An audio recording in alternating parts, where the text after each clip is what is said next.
या अल्लाह असां जिंदगी में शिरक कयो ही कोन होसी। असां मस्जिद जा कख हुयासीं, नमाज़ी हुयासीं। ई फरिश्तन जुल्म कयो आहे, परावा गुनाह असांजे अमालनामे में लिखी छॾिया आहिनि। असां जहिड़ो नेक त दुनिया में हुयो ई कोन। पोइ रब कीअं मञराईंदो? अल-यौम नख्तिमु अला अफ़वाहिहिम। क़ुरान तो फरमाए उन्हनि जे चपन ऐं ज़ुबान खे सुईअ सां टोपो ॾेई करे सिबियो ईंदो। अय्युहल्लज़ीना आमनू तूबू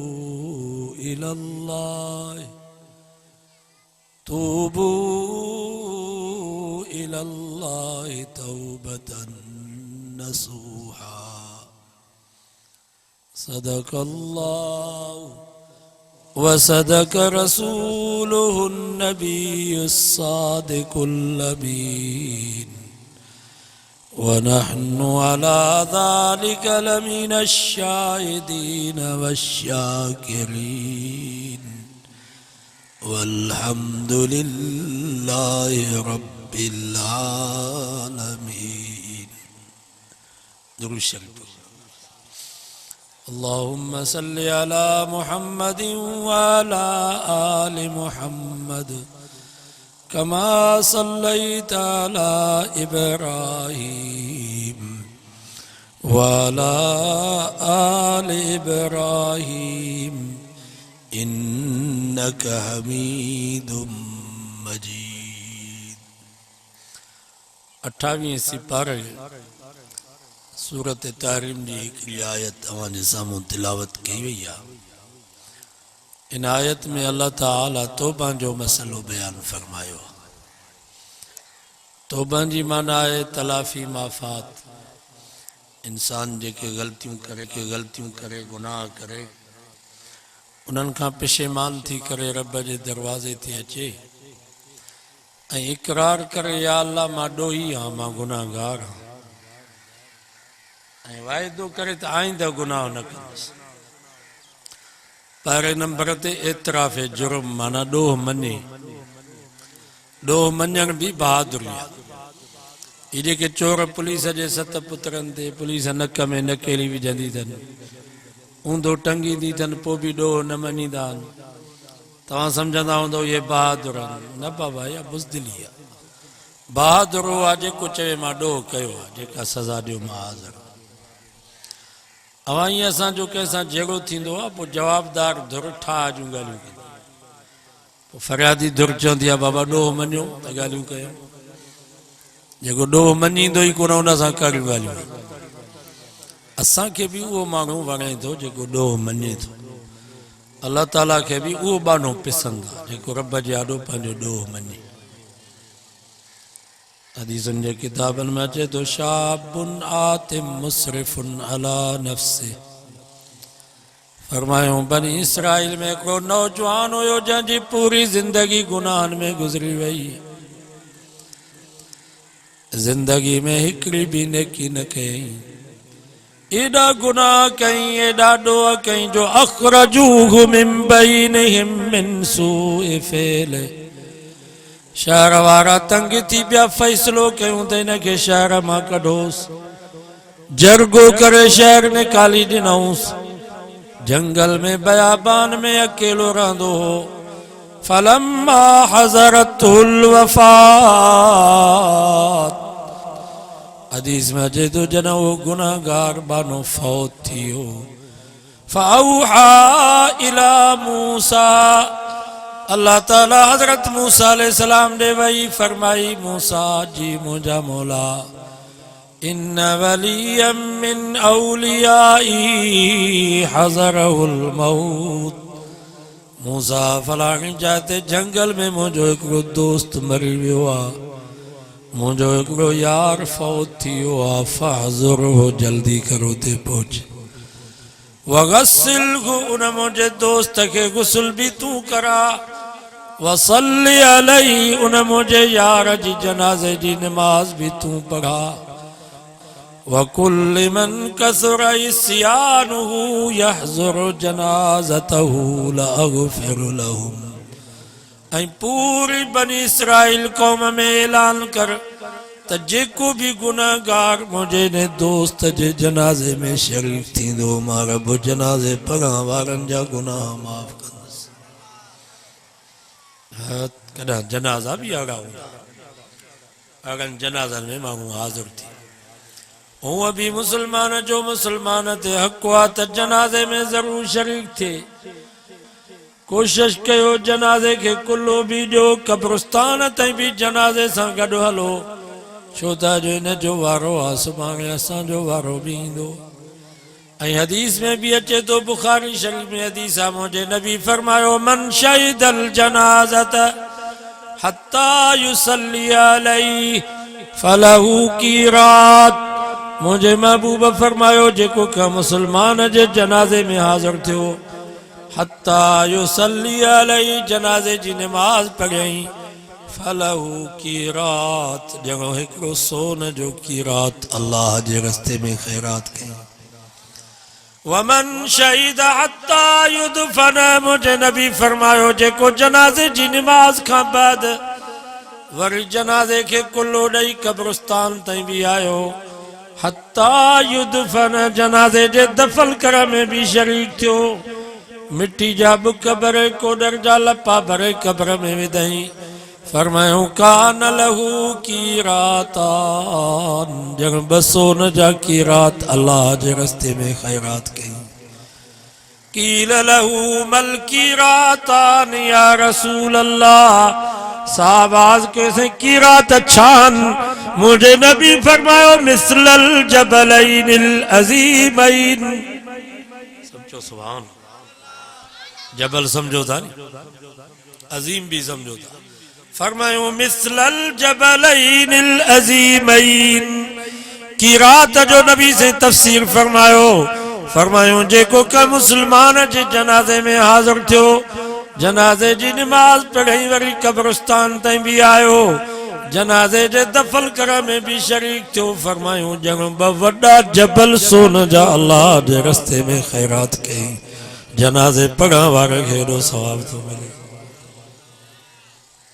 ऐं अॼु असां मुसलमाननि जो हाल इहा जो जेरनि सां त कावड़ा वेठा आहियूं पर मरी वियलनि सां बि रुठा वेठा बाबा हिसाब जेरनि सां थींदा मरी वियलनि सां कहिड़ा हिसाब जेके मरी विया आहिनि बसि माफ़ कयो एतिरो माफ़ कयो जेतिरी अॻिते असांखे माफ़ी जी ज़रूरत आहे। क़ब्र में क़यामत में माफ़ी खपे या तव्हां गबोल एॾा मुर्स माण्हू जो चओ था असांखे माफ़ी जी ज़रूरत न आहे। माफ़ी जी ज़रूरत केॾियूं बि नेकियूं हुजनि पर माफ़ी खपे। हदीस में अचे तो क़यामत जो ॾींहुं थींदो रब फरमाईंदो जनमो जे बाननि खे माफ़ कयो मां बि माफ़ थो कयां जनमो जे बाननि ते रहम कयो मां प्रभु बि अॼु उन्हनि ते रहम थो कयां। जेके मरी विया आहिनि उन्हनि खे त माफ़ कयो अॼु वाइदो कयो त पाड़े में जेको भी फौत थी वेंदो इंशाअल्लाह जनाज़े में ज़रूर हाज़िर थींदासीं। पंहिंजो हुजे परायो हुजे दोस्त हुजे दुश्मन हुजे जनाज़े में ज़रूर पहुचबो छो त जनाज़े पढ़ण में असांजो पंहिंजो फ़ाइदो आहे। फलम्मा हज़रू हदीस में अचे तो सभु माण्हू उन जे जनाज़े में हाज़िर थिया जनाज़े जी नमाज खां बाद कतारूं लॻी वयूं त हिन अल्लाह वारे जी ज़ियारत कयूं जॾहिं उन जे चेहरे तां कफन जी चादर खे हटायो वियो त अरफू सभिनी उन खे सुञातो ॻोठ जो माण्हू हर को उन खे सुञाणे पियो। क़ालू हाज़ा हुवल फासिकुल लज़ी अख़रजना मूसा अलैहिस्सलाम खे चऊंसि ही त फासिक फाजिर माण्हू हुयो असां त हिन जे ॾोहनि खां तंग थी करे शहर मां कढी छॾियोसीं तव्हां वरी ऐलान कयो आहे त जेको हिन जे जनाज़े में शरीक थींदो रब जनाज़े पढ़ण वारनि जा गुनाह माफ़ कंदो। फतअज्जब मिन ज़ालिक मूसा अलैहिस्सलाम पाण तअज्जुब में पइजी वियो रब खे अर्ज़ कई या अल्लाह छा माजरा आहे तूं थो चवीं त मुंहिंजो दोस्त आहे ही था चवनि त फासिक ऐं फाजिर आहे। रब फरमायो सदकू मूसा इहे भी सच्चा आहिनि मां रब भी सचो हाँ इहे भी सच्चा आहिनि। वाकई इहो गुनाहगार हुयो पर जॾहिं हिन जी ज़िंदगी जा आख़िरी पसा हुया फरआ युमनतन व युसरतन पोइ सॼे बि ॾिठई खॿे बि ॾिठई फलम जर हमीमा व करीना तन अबो न अम्मा न भा न भेण न दोस्त न साथी कोई जंगल में कोन हुयुस उते रब के रोई करे चई इलाही अब्दुम मिन इबादिक या अल्लाह मां भी तुझे बानन मां हिकड़ो बानो हां व गरीबुन फी बिलादिक या अल्लाह शहर वारन त मूंखे निधन को करे कढी छॾियो आहे हिते मुंहिंजो कोई कोन अथई या अल्लाह मां मञा थो मां ॾोहारियां पर लौ अलिमतु अन्न अज़ाबी यज़ीदु फी मुल्किका वाफ़ुक अन्नी यनकुसु मिन मुल्किका लमा सअलतुकल मग़फ़िरा या अल्लाह जेकर मूंखे इहा ख़बर हुजे हा त मुंहिंजे अज़ाब करण सां तुंहिंजे बादशाहीअ में को इज़ाफ़ो थींदो या मूंखे माफ़ करण सां तुंहिंजे मुल्क में को नुक़सान थींदो त मां कॾहिं बि माफ़ी जो सुवाल न कयां या अल्लाह जेकर मूंखे अज़ाब कंदे त तुंहिंजे बादशाहीअ में कोई इज़ाफ़ो त कोन थींदो जेकर मूंखे माफ़ कंदे तुंहिंजे मुल्क में को नुक़सान त कोन थींदी या अल्लाह तो त पाण फरमायो आहे नबियनि जी ज़ुबान ते इल्ला मन ताब व आमन व अमिल अमलन सालिहा या अल्लाह तो त पाण चयो आहे जेको तौबा कंदो अमल चङा कंदो मां उन जे गुनाहनि खे नेकिन में तब्दील करे छॾींदुसि या अल्लाह तो त पाण चयो आहे वानीबू इला रब्बिकुम ओ मुंहिंजा बनो मोटी अचो पंहिंजे रब ॾे सभु चओ सुभान अल्लाह रब फरमाए थो मोटी अचो पंहिंजे पालींदड़ ॾे ॾिजो न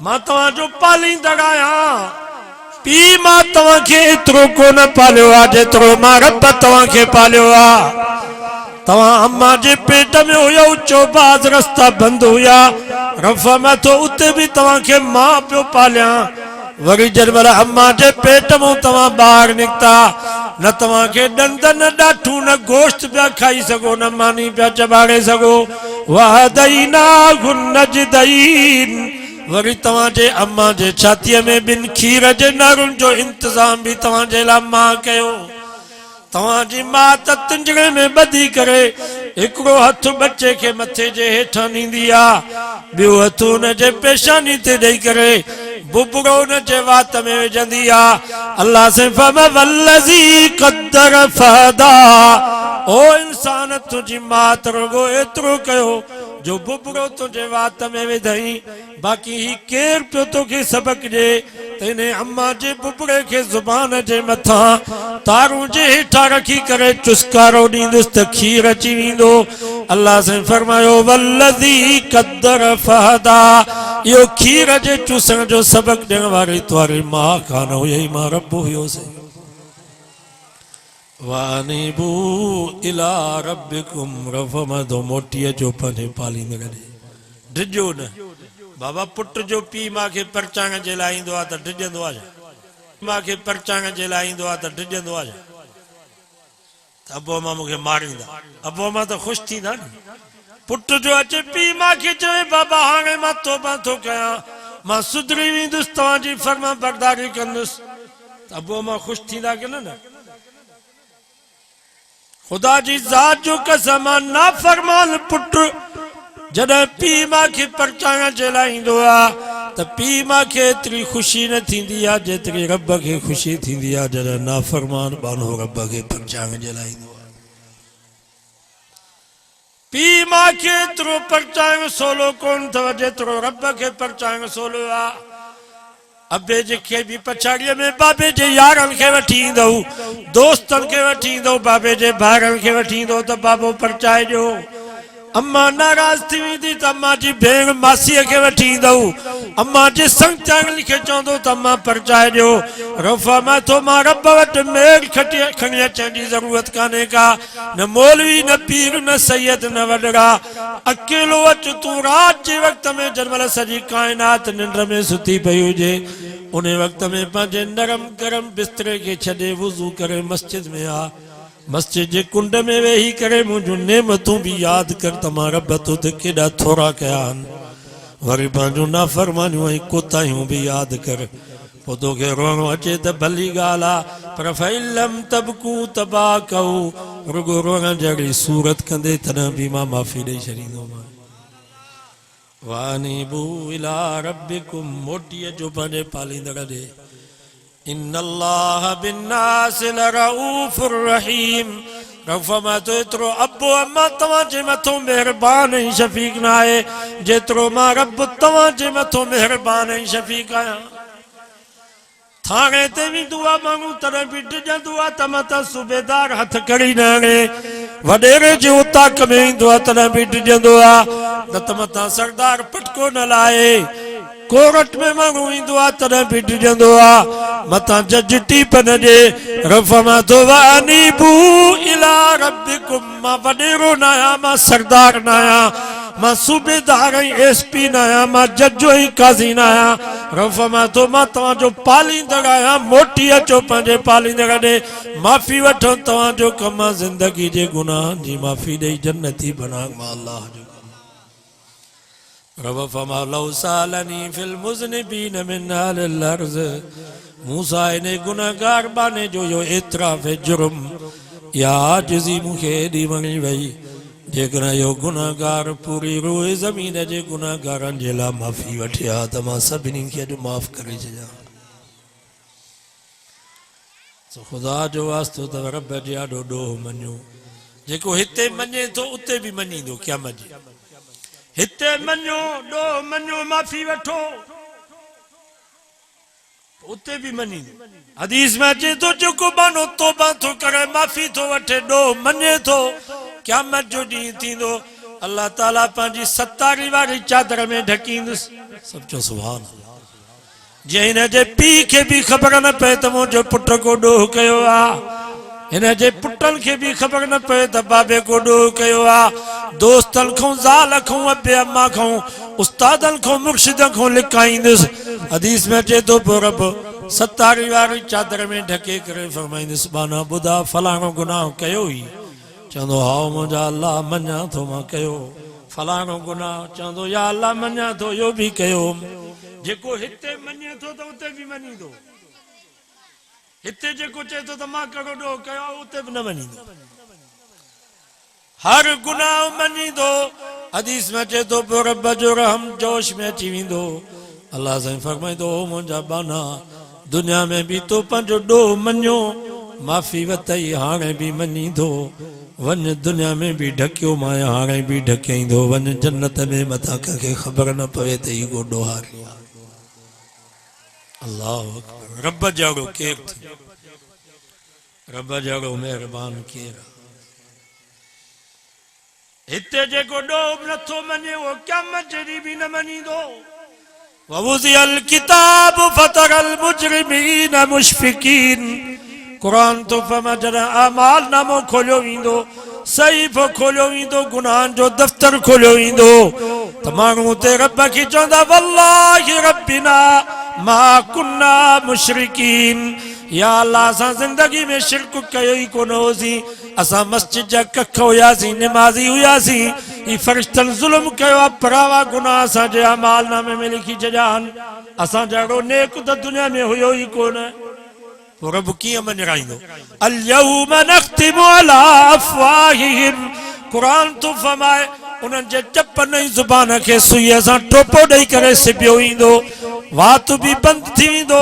तशहदु अलैहिम अलसिनतुहुम व अयदीहिम व अर्जुलुहुम, क़ुरान तो फरमा हथ ॻाल्हाईंदा अखियूं ॻाल्हाईंदियूं। या अल्लाह सॼो साल क़ुरान जो मोह कोन ॾिठई, राति ॾींहुं मोबाइल में पढ़ायूं मायूं ॾिसंदो, कन ॻाल्हाईंदा या अल्लाह सॼी ज़िंदगी क़ुरान न ॿुधई, राति ॾींहुं मौसीक़ी राग ॿुधंदो हो, पेर ॻाल्हाईंदा या अल्लाह 5000 किलोमीटर 500 किलोमीटर पंधु करे 10,000 ख़र्च करे कलंदर शाहबाज़ जे मेले ते 3 कलाक धमाल ते बीठो, भिटाई साहब जे दरगाह ते 3 कलाक मलाखड़े ते बीठो, पर ॻोठ ॻोठ में दर दर सां भित भित सां क़ुरान जो वहज़ पियो हले, आलिम आया, दीन जूं ॻाल्हियूं पियूं हलनि, हिनखे एतिरी हिम्मत न थी जो विखूं खणी वञी क़ुरान ॿुधे। रब्बक औहा लहा, क़ुरान तो फरमा ज़मीन गवाही ॾींदी क़यामत जे ॾींहुं, वो ज़मीन जो टुकड़ो रब जे आॾो ॻाल्हाईंदो या अल्लाह मुंहिंजे मथां हिन ज़ुल्म कयो, ज़िना कई, चोरी कई, क़त्ल कई, ज़मीन गवाही ॾींदव। किरामल कातिबीन यालमून मा तफअलून। इस सॼे कुल्हे ते फरिश्ता वेठा आहिनि, खॿे कुल्हे ते फरिश्ता वेठा आहिनि, अमालनामो खयूं बीठा आहिनि। क़यामत जे ॾींहुं फरिश्ता गवाही ॾींदा। काथे का जा बचण जी का लिखण जी आहे सही। अॼु माफ़ी वठो न त क़यामत जे ॾींहुं पीउ खे रब पुटनि जे आॾो बदनाम कंदो। अल्लाह साईं पुटनि खे चवंदो ॾिसो पंहिंजे पीउ खे, तव्हांजे पीउ जा ही करतूत अथव। मां खे पंहिंजे बच्चनि जे आॾो ज़लील कयो वेंदो। ॾिसो पंहिंजी मां खे लिकी करे कड़ल माण्हुनि सां ई तालुकात पई रखे। उस्ताद खे शागिर्दनि जे आॾो बदनाम कयो वेंदो। ॾिसो पंहिंजे उस्ताद खे, मुर्शिद खे पंहिंजे मुरीदनि जे आॾो बदनाम कयो वेंदो। ॾिसो पंहिंजे मुर्शिद खे जंहिंखे बाबो सम्झी घर में नियाणियुनि जे विच में विहारींदा। ही आहिनि तव्हांजे मुर्शिद जा हाल। दुआ कयो अल्लाह असांखे इन ख्वारी खां बचाए। वला तुखज़िना यौमल क़ियामा। रब खां दुआ घुरंदा कयो या अल्लाह असांखे दुनिया जी क़ब्र जी आख़िरत जी ख्वारी खां बचा। हिते माफ़ी वठंदासीं, तौबा कंदासीं त ख्वारी खां बचंदासीं, न त पोइ क़यामत जे ॾींहुं ईअं ख्वार थी। नमाज़ पढ़ो बाबा, क़ुरान मजीद जो दौर कयो। अॼोके दौर में हर को चए थो बरकत कान्हे। करोड़ रुपया महीने में आमदनी आहे, पोइ बि चवंदा बरकत कान्हे का। साईं अब्दुल मुजीद साहब वटि हिकिड़ो अरिड़हें ग्रेड जो ऑफिसर वेठो रोए पियो, चए पियो साईं बरकत कान्हे का। 8 ॾींहं गोश्त था खाऊं सो बि बूटी नसीब नथी थिए। अरिड़हें ग्रेड जे ऑफिसर खे घटि में घटि 2 लख त पघार हूंदसि। सोफा सेट पलंग कुर्सियूं गाॾियूं बंगला, पोइ बि सुकून कोन्हे को। ॻाल्हि छा आहे? कुरान तो फमवलउ अन अहलल कुरा आमनू वत्तकऊ लफतहना अलैहिम बरकातिम मिनस समाई वल अर्ज़।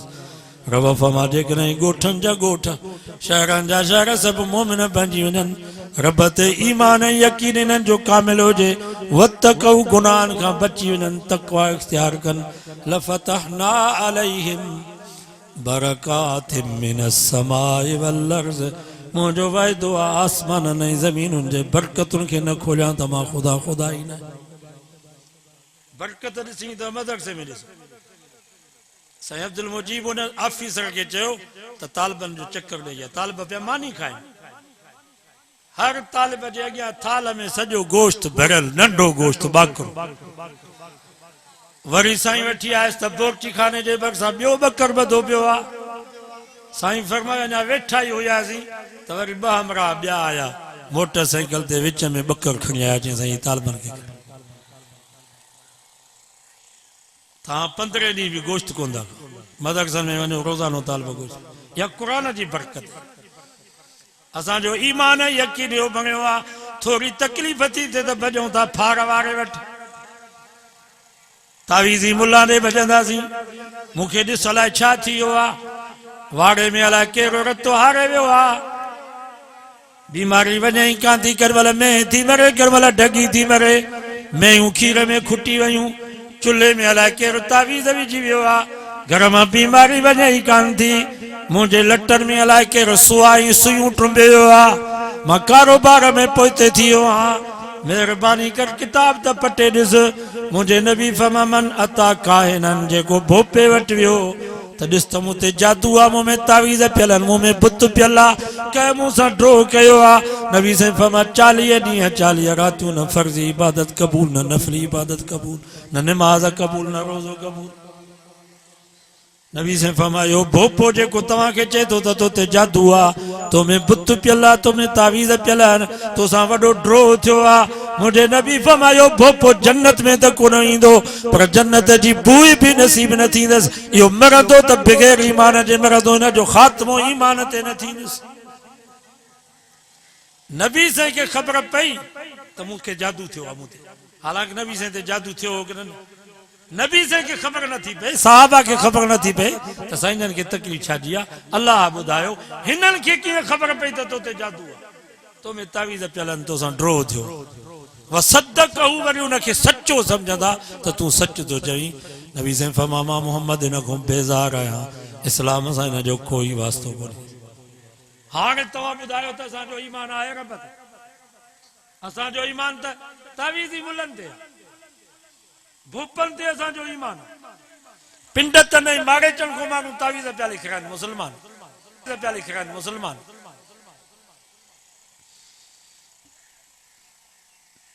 सॼी ज़िंदगी असां वाइज़ कयासीं, मुंहिंजी कारी ॾाढ़ी आहे त मां हिते आयो आहियां, सॼी ॾाढ़ी अछी थी।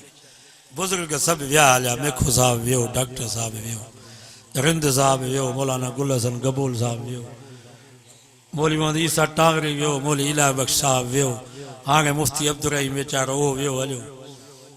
अञा ताईं हिननि जो ईमान कोन ठहे, घर मां जिन नथा वञनि। मेखो साहब चवंदो जिन माण्हुनि जे पाछे खां थो टिजे, तव्हां वरी जिननि खां था टिजो। उहे वीचारा जंगलनि में, बयाबाननि में, जबलनि में, कब्रिस्ताननि में, फिटल जायुनि में बादारा, तव्हां गबोल अलाए छा थी वियो आहे जो ज़ाले मर्द जिननि खां था टिजो।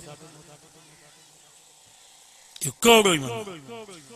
कुरान तो फरमा वलम यख्शा इल्लल्लाह, मोमिन सिर्फ रब जी ज़ात खां टिजंदो आहे। वअला रब्बिहिम यतवक्कलून, मोमिन जो तवक्कल ऐं भरोसो रब जी ज़ात ते हूंदो आहे। घर में कुरान मजीद जी तिलावत न हूंदी त जिन ई।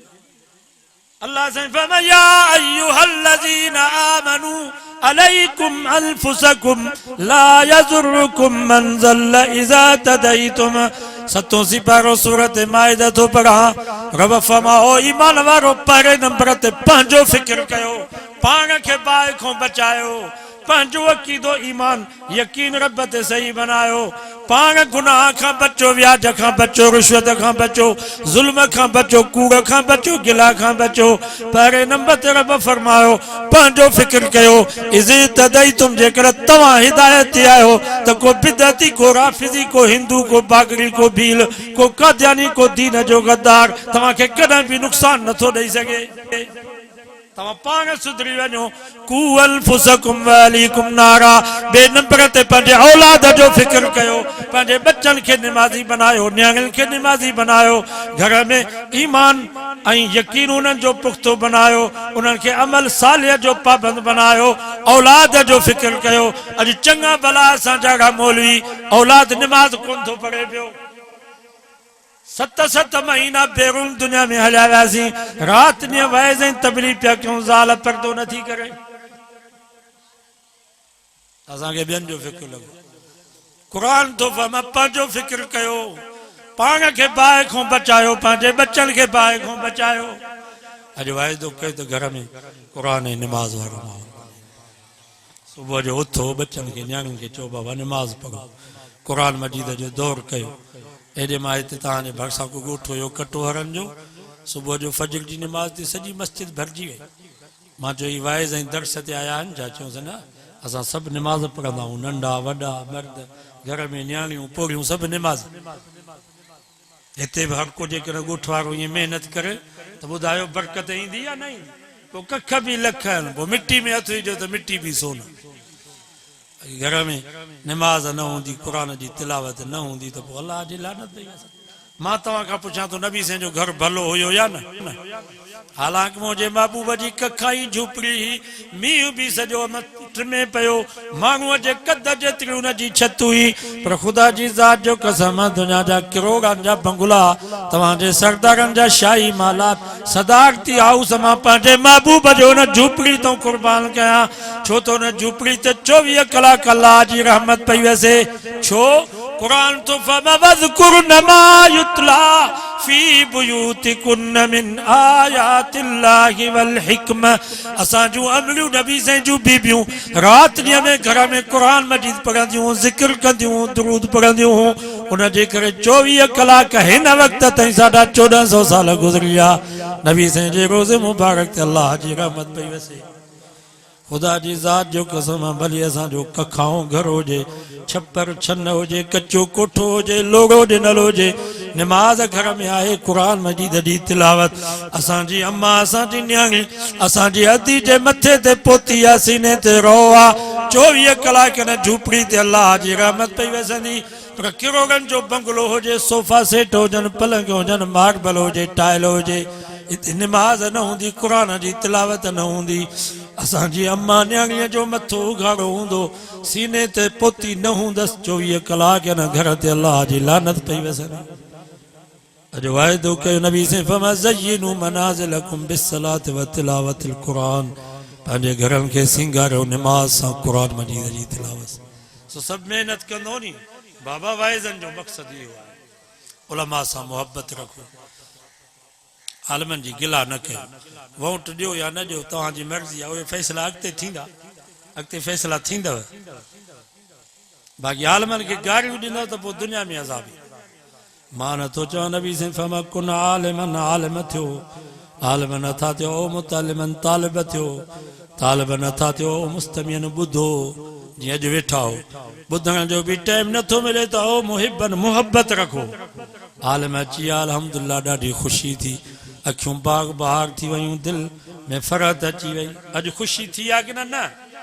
इहा बि ईमान जी निशानी अथव वला तकुन खामिसन फतालिक मुझे नबी फमा पंजो न थी जा जेकर आले हक उलमा के तो गारियूं ॾिनियूं बेदबी कई गिला कई फतालिक पोइ बर्बाद थी वेंदे हाणे मां तव्हां खां पुछां थो जंहिंजे लाइ अलाह जो नबी चए त बर्बाद थी वेंदो इहो बचंदो असां ॾिठा उहे माण्हू आलिम वाइज़ पियो करे वॾेरे चयो हटी वञ वाइज़ त बस कर वाइज़ हीअं आशारो कयूं उन्हनि जा हथ शल थी विया पासा उन्हनि जा सुकी विया पछाड़ी में बिस्तरे ते पिया हंगल मुटन बि उते पिया अहिड़ा माण्हू असां ॾिठा जन आलिमनि खे गारियूं ॾिनियूं ख़ुदा जी ज़ात जो कसम उन्हनि जे वात में ज़ुबान में कीड़ा पइजी विया जन तारा फोटारे करे आलिमनि ॾे निहारियो अखियुनि खां अंधा थी विया अल्लाह जो नबी थो चए फतालिक जेकर इन्हनि जी गिला कंदे गारियूं ॾींदे पोइ बर्बाद थी मौलाना मोहम्मद इलियास तबली जमात जा जेके बानी हुया फरमाईंदा जेकर को मुस्लमान अहले हक़ उलमा सां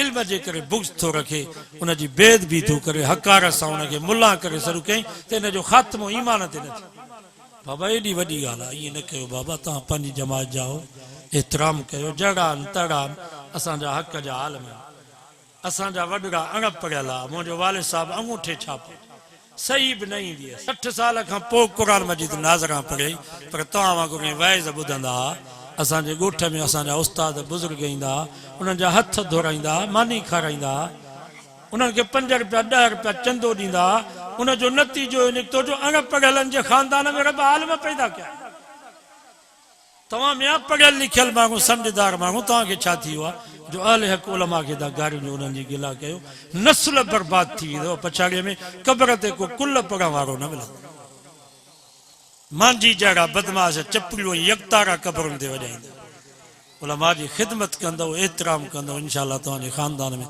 आलिम पैदा थींदा जेके राति ॾींहुं क़ुरान पिया पढ़ंदा तव्हांजे क़बरुनि ते अलाह जी रहमत पंहिंजे बच्चनि खे छॾियो मदरसनि में त आलिम जेकर तव्हांजा बच्चा वॾा थी विया आहिनि ताजर थी विया ऑफिसर थी विया त अञा बि वक़्तु अथव इहे मदरसनि में जेके बच्चा पढ़नि था इन्हनि जी ख़िदमत कयो लटा कपिड़ा कंहिं महिल ख़र्ची ॾेई ईंदा कयो पोइ साल में अन्न थियो चांवर थिया इहे ॾेई अचो इनशाअल्लाह इहे ग़रीब बच्चा पढ़ी विया क़यामत जहिड़ी इहे तव्हां असांजी बख़्शिश जो ज़रियो थींदा इहे बि असांजी बख़्शिश जो ज़रियो थींदा रब खे चवंदा या अल्लाह मां 10 साल मदरसे में पढ़ियुमि 20 साल मुंहिंजी अकेले जी त महिनत कान्हे उस्ताद जी महिनत हुई मोहतिम साहिब जी हिननि जमायतुनि जी का अन्न ॾिनो का चांवर ॾिना का पैसा ॾिना का जुती ॾिनी का मानी खाराई इनशाअल्लाह हिन क़ुरान जे सदके सभु जन्नत मूंखे यादि आहे मां नंढड़ो हुयुसि 6-7 सालनि जो मदरसे में पढ़ंदो हुउसि सर्दी जी मौसम में हिकिड़ो जमायती हो मूंखे चई तोखे जोराबा कोन्हनि मां चयो न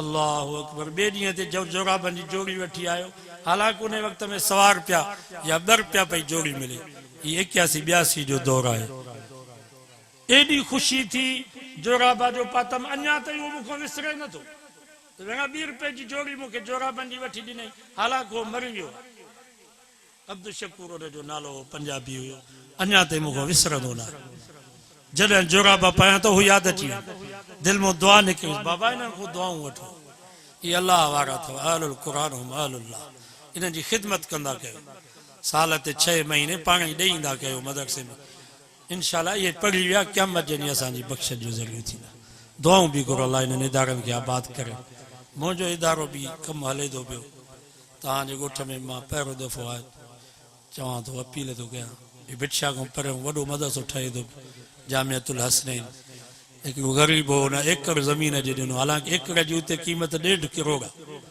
शाबाश आहे उन जवान खे मां बि तक़रीबन 4 साल में 4 करोड़ ख़र्च कयो आहे वॾी मस्जिद ठही आहे मदरसो हिकिड़ी मंज़िल ॿी मंज़िल बि छत ताईं पहुचाई आहे मां वरी अलाए चंदे जे लाइ बि टाइम मिले कोन थो जो अचां हाणे टाइम त भला तव्हांजो हिसो बि थी पवे कमु हले थो हिन वक़्तु बि 7-8 मिस्त्री मज़दूर आहिनि रोज़ानो 10-15 हज़ार रोज़ानो इहो ख़र्च थिए थो सो मां चयो हाणे तव्हांजो फ़सुलु लथो आहे खजनि जो सारनि जो अलाह बरकत कंदो सो इन में हिसो वठो मां बि मरी वेंदुसि तव्हां बि सभु हलिया वेंदव पर मदरसा हूंदा साईं हाले जी वारा फरमाईंदा त ग़रीबनि खां वठंदा कयो ग़रीबनि जा पैसा मदरसे में हूंदा त मदरसा आबाद थींदा बाक़ी जेकर सरकारी पैसो मदरसे में अची वियो त मदरसा वैरान थी सभु उथंदा अचो या बरकत 500-1000 इहे तव्हांजा उते लॻंदा इनशाला केॾी महिल अचो चकर बि ॾेई वञो वॾो इदारो थो ठहे तक़रीबन 22 कमरा आहिनि इनशाला वॾो मर्कज़ थींदो सो सभु उथंदा अचो 10 रुपया बि तव्हां खणी अचो मगर तव्हां खां बरकत ख़ातिर थो वठां हुते त करोड़नि जो ख़र्चु 500-1000 रुपया खणी अचो जीअं तव्हांजो हिसो थी वञे गबोलनि जे ॻोठ जो उथंदा अचो इहे विकूं खणंदा अचो अजर मिलंदो सवाब त वरी निमाज़ पढ़ो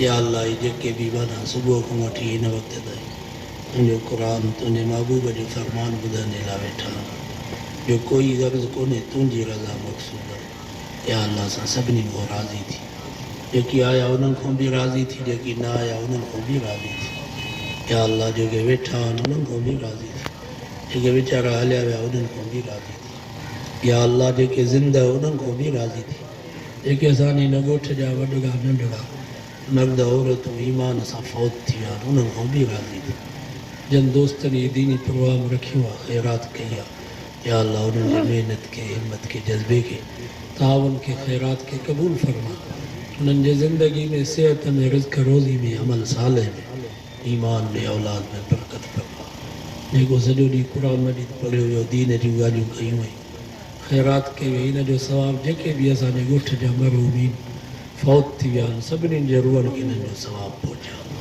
या अल्लाह पाण में प्यार मोहब्बत इतिहाद इतफ़ाक़ नसीब फरमा अदावत दुश्मनी साड़ बुग़्ज़ हसद कीने खां बचा जेके रुठल आहिनि उहे परचा अमीन चओ जेके विछड़ियल आहिनि उहे पाण में मिला जेके हमेशह असां खां जुदा थी विया उन्हनि जी तोखे पार ते बिस्तरे जे मौत खां बचा शहादत जो मौत ईमान जो मौत कलमे जो मौत नसीब फरमा सल्लल्लाहु तआला अला हबीबी खैर खल्क़ी मुहम्मद व आलिहि व अस्हाबी व सिर्फ असली के बाद नमाज